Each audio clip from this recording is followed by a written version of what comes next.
அனைவருக்கும் வணக்கம். இயக்குனர் உன்னி சிவலிங்கம் அவர் இயக்கத்தில் வெளியே வந்திருக்கு பல்டி திரைப்படம் எப்படி இருக்கு அப்படின்றத பார்த்துருவோம்.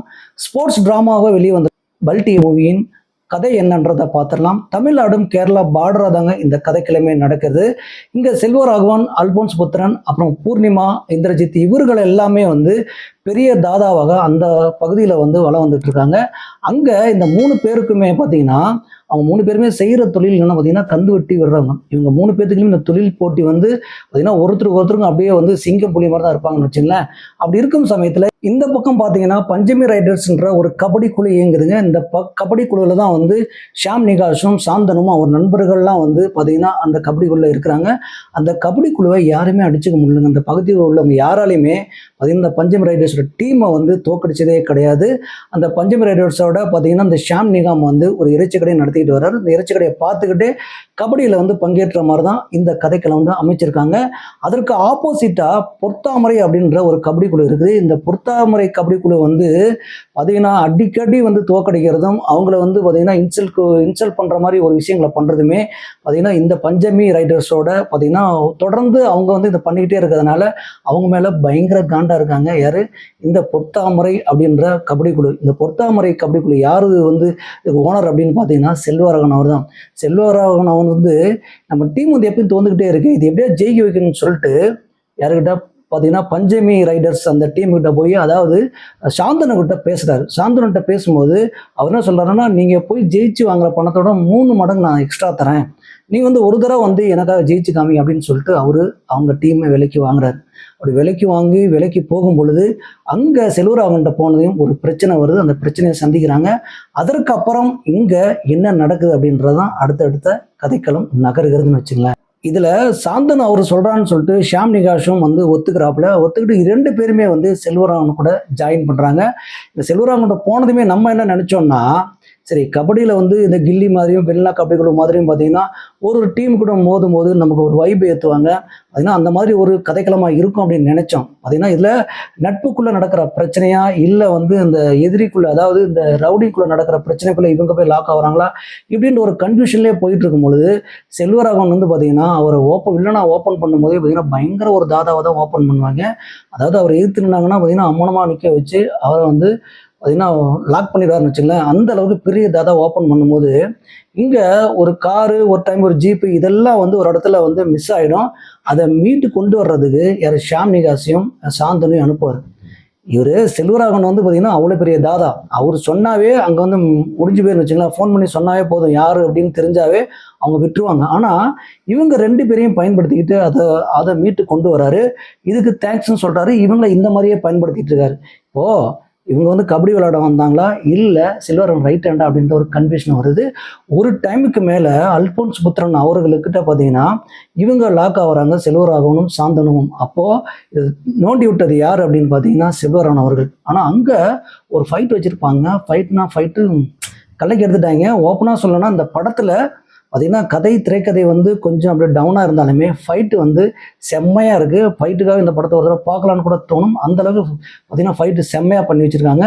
இதில் ஃபஸ்ட் ஹாஃபை பொறுத்த வரைக்கும் பார்த்தீங்கன்னா ஓரளவுக்கு கதை எதை நோக்கி போகுது அப்படின்றது நமக்கு தெரிஞ்சாலுமே அங்கங்கே சில இடத்துல போர் அடித்தாலும் செகண்ட் ஹாஃப் கண்டிப்பாக வேறு காலத்துக்கு போகும் அப்படின்னு நினைக்கும் பொழுது செகண்ட் ஹாஃப் பார்த்தீங்கன்னா டோட்டலாக கொலாப்ஸ் பண்ணி வச்சுருக்காங்க. இந்த கதை எதை நோக்கி போகுதுன்னே தெரியல. அந்த அளவுக்கு பார்த்தீங்கன்னா இந்த கபடியை விட்டுட்டு செல்வராகவன் அவர்களுக்கும் இந்த சாந்தனும் அதாவது ஷாம் நிகாஸ் இவங்களுக்கும் பார்த்தீங்கன்னா எதிரான ஒரு சில விஷயங்கள் நடக்குது. அங்கேருந்து அவங்க வெளியே வந்துடுறாங்க. அதுக்கப்புறம் இங்கே யார்? அல்போன்ஸ் புத்திரன் அவர்களுக்கும் பார்த்தீங்கன்னா சாந்தனு அவர்களுக்கும் செல்வராகவன் ஒரு பிரச்சனை உருவாகுது. இதில் பூர்ணிமா அவர்களுக்கு இவங்க இந்த கேரக்டர் எதுக்குன்னு தெரியல, அவங்கள உள்ள இன்வால்மெண்ட் ஆகுறாங்க. அங்கே ஒரு பிரச்சனை நடக்குது. கிளைமேக்ஸ் ஓப்பனாக சொல்லணும்னா இந்த அல்போன்ஸ் புத்திரன் ஃபைட்டும் கிளைமேக்ஸ் ஃபைட்டும் செம்மையாக பண்ணி வச்சுருக்காங்க. இதில் பிரீத்தி அவர்கள் ஹீரோயினி பிரீத்தி அவர்கள் பூ விற்கிற மாதிரி ஒரு கேரக்டருங்க. ரொம்ப நல்லாவே பண்ணியிருக்காங்க. ஃபர்ஸ்ட் ஹாஃப் ஃபுல்லாக ஒரு 4-5 சீன் வந்தாலுமே செகண்ட் ஹாஃப் எங்கே போனாங்கன்னே தெரியல. இதில் ஷாம் நிகாஷ் அவர்கள் யதார்த்தமான ஒரு கேரக்டருங்க. பட்டையை கிளப்பியிருக்காப்புல. அவர் அந்த கேரக்டர்ஸனை மாறிட்டார் அப்படின்னு சொல்லலாம். அவருக்கு ஒரு 25வது படம். அதை சிறப்பாகவே செஞ்சுருக்காரு. சாந்தனும் அவர் பங்கு ரொம்ப நல்லாவே பண்ணியிருக்காரு. இதில் அல்போன்ஸ் புத்திரன் அவர்கள் சோடா பாபு அப்படின்ற கேரக்டரில் வில்லனாக பண்ணியிருக்காருங்க.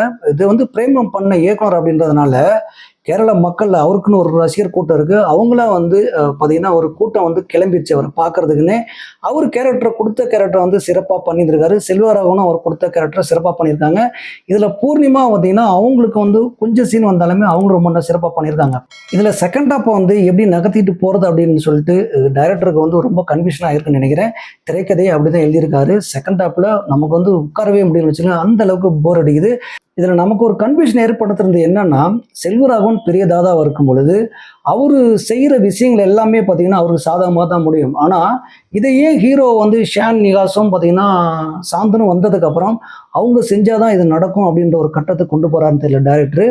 அதுக்கப்புறம் இவங்க செல்வராகவன்லேருந்து வெளியில் வந்ததுக்கப்புறம் கிளைமேக்ஸில் ஒரு இடத்துல லாக் ஆகுறாங்க. இந்த இடத்துல போய் யார்கிட்ட உதவி கேட்குறாங்கன்னா, பூர்ணிமாட்ட போய் சாந்தனும் ஷாம் நிகாஸும் உதவி கேட்குறாங்க. இது என்னன்னு ஒன்றுமே புரியலைங்க. ஏன்னா அவங்க வந்து ஒரு பார்த்தீங்கன்னா இவங்களுக்கு கீழே தான் இருக்காங்க. பூர்ணிமா யார், செல்வராகவனுக்கு கீழே. அப்படி இருக்கும் பொழுது ஏன்டா அவங்கள்ட்ட இப்போ உதவி கேட்டாங்கன்னு தெரியல. இப்போ இவர் யார் பெரிய தாதா, யார் செல்வராகவன். அதுக்கப்புறம் அல்போன்ஸ் புத்திரன் வந்து எந்த அளவுக்கு தாதா, பூர்ணிமா யார், இந்த கேரக்டரைசேஷன் வடிவமைப்பெல்லாம் வந்து நம்ம வந்து குழப்பத்துக்கு தான் ஆளாகுது. இதில் செல்வராகவன் கேரக்டர் தவிர மற்றவங்க எல்லாருமே பார்த்தீங்கன்னா கேரக்டரைசேஷன் வடிவமைச்சது வந்து டைரக்டர் வந்து கன்ஃபியூஷன் பண்ணி வச்சுட்டாரு. அந்தளவு தான் இருக்குதுன்னு வச்சுங்களேன். இப்போ ஷாம் நிகாஸ் வந்து அவர் கொடுத்த கதாபாத்திரங்களை ரொம்ப யதார்த்தமாக நம்ம சொன்ன மாதிரி அவர் பார்த்தீங்கன்னா வாழ்ந்திருக்காருன்னு சொல்லலாம். ஆனால் சாந்தனு கேரக்டர் பயங்கர கன்ஃபியூஷனாக இருக்குது.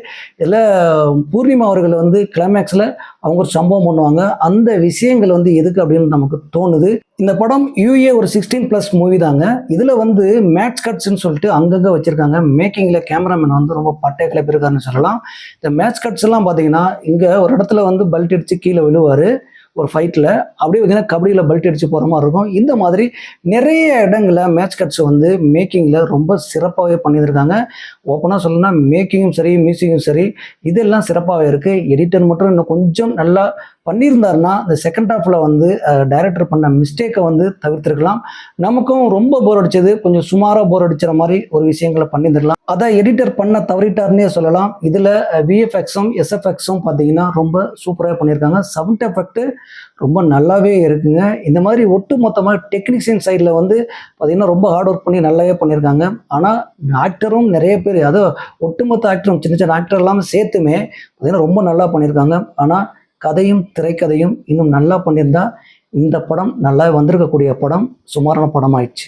இருந்தாலுமே ஒட்டு மொத்தமாக அந்த படம் எப்படி இருக்குது அப்படின்னு பார்த்தீங்கன்னா, ஃபர்ஸ்ட் ஹாஃப் பொறுத்த வரைக்கும் இந்த படம் ஓரளவுக்கு கதையை நகர்த்தி கொண்டுட்டு போயிருந்தாங்க. ஆனால் செகண்ட் ஹாஃப் வந்து பார்த்தீங்கன்னா டோட்டலாக நம்மளால் உட்காரவே முடியல. ஆனாலுமே இதை பார்த்தீங்கன்னா ஸ்போர்ட்ஸ் ட்ராமான்னு சொல்லி இந்த படத்தை வந்து ஃபர்ஸ்ட்டில் வந்து அப்படி தான் சொல்லியே இந்த கதையை வந்து ஆரம்பிக்கிறாங்க. ஆனால் இந்த ஸ்போர்ட்ஸை நோக்கி இந்த கதை போயிருந்ததுன்னா இந்த கதை வந்து ரொம்ப சிறப்பாக இருந்திருக்குன்னு சொல்லலாம். ஆனால் இந்த படத்தை பார்க்கும்பொழுது ஸ்போர்ட்ஸ் ட்ராமா மாதிரிலாம் தெரியல. ஒரு ரவுடி டீமுக்கும் ஒரு கபடி டீமுக்கும் உள்ள பிரச்சனை, அதாவது இவங்க உள்ள வந்து ஒரு பிரச்சனை இழுத்து வர்ற மாதிரி தான் இருக்குது. இதில் தமிழ்நாட்டிலையும் கேரளா பாட்டிலையும் இந்த கதையில் நடக்குது அப்படின்றதுனால ரெண்டு இடத்துலையுமே தமிழில் ஒரு பேர், கேரளாவில் ஒரு பேர், யார் ஐடியா கொடுத்தாங்கன்னு தெரியல. அந்த அளவுக்கு தான் இந்த இடத்துல வந்து ஆர்ட் டைரக்டர்லாம் ஒர்க் பண்ணியிருக்காங்க. இதில் வந்து ஒரு ஐடியா சொல்லியிருந்துருக்கலாம்.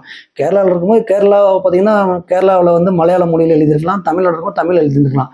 எதுக்கு அங்கே பார்த்தீங்கன்னா கேரளாவில் இருக்கும்போதும் 2 லாங்குவேஜ், இந்த பக்கமும் 2 லாங்குவேஜ். இதில் வந்து நம்மளுக்கு அதுலேயும் ஒரு கன்ஃபியூஷன் ஏற்படுத்துகிறாங்க. இதில் கேரளாவில் வந்து சில இடங்களில் ஷூட் பண்ணியிருக்காங்க, பாலக்காடுலலாம். அது பார்த்தா நமக்கு கேரளாவில் இருக்க மாதிரியே தெரியல, தமிழ்நாட்டில் இருக்க மாதிரி தான் தெரியுது.